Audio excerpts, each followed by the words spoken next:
ایک جوہری تھا سنہرا، تو اس نے مختلف ڈبیاں کھول کے لوگوں کے سامنے رکھی اور ایک موتی نکال کر کے کہا کہ یہ موتی شب افروز ہے، رات کو چمکتا ہے، اور اس وقت دنیا کے اوپر جو قیمتی ترین موتی ہیں ان میں سے ایک موتی یہ میرے پاس ہے۔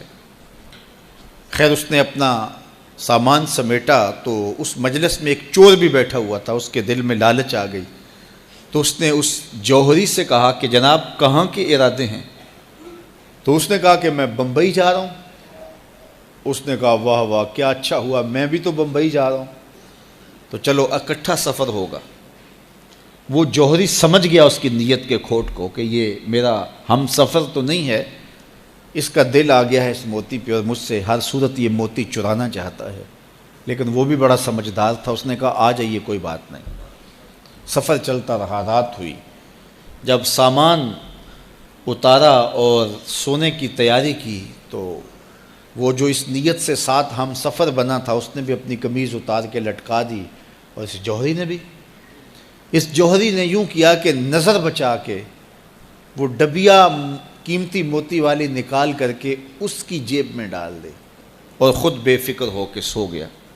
جب یہ خراٹے لینے لگا تو چور اٹھا، اس کا سامان ٹٹولا، اس کی جیبیں دیکھیں، سارا دیکھتا رہا۔ خیر دن چڑھ گیا، جوہری اٹھا، اس نے نظر بچا کر کے اس کی جیب میں ہاتھ ڈال کر کے وہ موتی اپنی جیب میں ڈال لیا۔ صبح جب ناشتے پہ بیٹھے تو اس چور نے باتوں ہی باتوں میں بات کی، وہ آپ کے موتی کی چمک شمک نظر نہیں آئی رات کو؟ تو وہ ہنس کے کہنے لگا نہیں میرے پاس ہی تو تھا، وہ جیب سے نکال کے سامنے رکھ دیا۔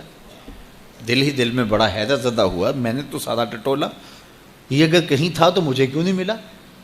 چلو آج صحیح۔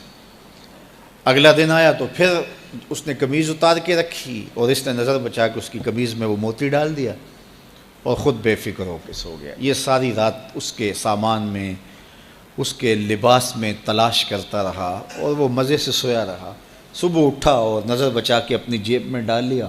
ناشتے پہ پھر بات کی کہ وہ آج بھی کوئی چمک شمک دکھائی نہیں دی۔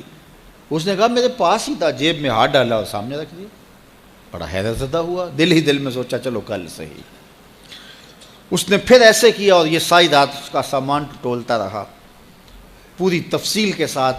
خیر جب صبح ہوئی تو اس نے پھر نظر بچا کے اپنی جیب میں وہ موتی رکھ لیا تھا، تو اس نے پوچھا وہ رات والا موتی آپ کا نظر نہیں آیا جس کو آپ کہتے تھے چمکتا ہے؟ کہا وہ ڈبیا میں رکھا ہے اس لیے چمک دکھائی نہیں دی، تھا تو میرے پاس ہی، اور جیب میں ہاتھ ڈالا اور سامنے رکھ دیا۔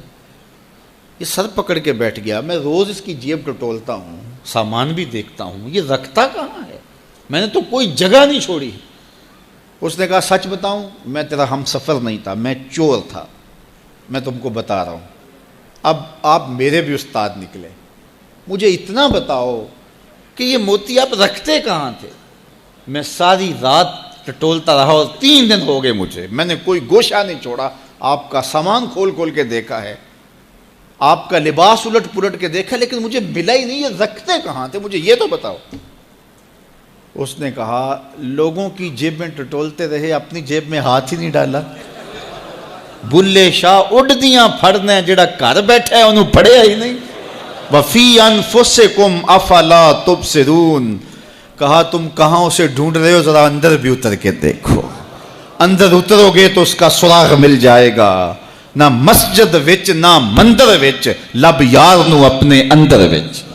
جب اپنے اندر اترو گے تو پھر سراغ زندگی نصیب ہو جائے گا، عرفان ذات ہوگا تو پھر عرفان الہی نصیب ہوگا۔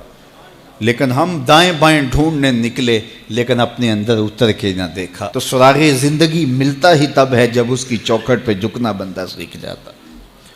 تو اس کی چوکھٹ پہ جھک کر کے زندگی کی سربلندی حاصل کیجئے اور مقصد زندگی حاصل کیجیے۔ کبھی ایسا نہیں ہوا کہ اقبال کے سامنے حضور کا نام لیا گیا ہو اور وہ بچوں کی طرح بلک بلک کے رویا نہ ہو، اور کبھی بھی ایسا نہیں ہوا کہ علامہ اقبال قرآن مجید کی تلاوت کرتے ہوں اور آنکھوں نے آنسوؤں کا خراج نہ دیا۔ جب آخری عمر آئی، آپ کے گلے کا مسئلہ ہو گیا تھا تو کلام مشکل ہو گیا تھا۔ اقبال سے کسی نے آ کے حال پوچھا، بتاؤ کیا حال ہے؟ تو اقبال نے کہا لطف قرآن سحر باقی نہ مان۔ سب سے بڑی مصیبت یہ ہے کہ سحری کے وقت اٹھ کے قرآن پڑھنے کا جو لطف تھا وہ باقی نہیں رہا۔ حضرت ابراہیم علیہ السلام کے ہاں اولاد نہیں تھی، خدا خدا کر کے ایک بیٹا ملا، نام اسماعیل رکھا۔ حضرت ہاجرہ کی گود میں بچہ کھیلتا ہے، حضرت ابراہیم اس کو گود میں لے کے پیار کرتے ہیں۔ رب کا حکم نامہ آتا ہے، اس بچے کو لو اور اس کی ماں کو لو اور ایسی وادی میں چھوڑاؤ جو بے آب و گیا ہو، جہاں کوئی سبزہ نہ ہو، جہاں کوئی کھیتی نہ ہو، جہاں کوئی آبادی نہ ہو۔ اللہ اکبر! نومولود بچے اور اس کی ماں کو ایسی وادی میں چھوڑ آنا جہاں کوئی انسانی آبادی تو درکنار، کوئی پرندے بھی نہ رہتے ہوں، یہ کوئی تھوڑا امتحان ہے؟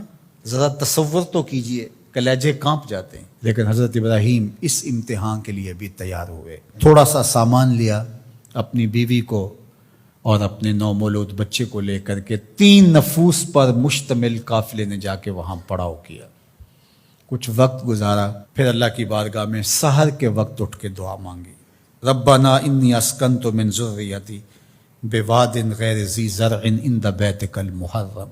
اللہ، میں اپنی ذریت کو، اپنی نسل کو، اپنی اولاد کو ایسی وادی میں تیرے آسرے پہ چھوڑ کے جا رہا ہوں جس وادی میں کوئی کھیتی نہیں، کوئی سبزہ نہیں۔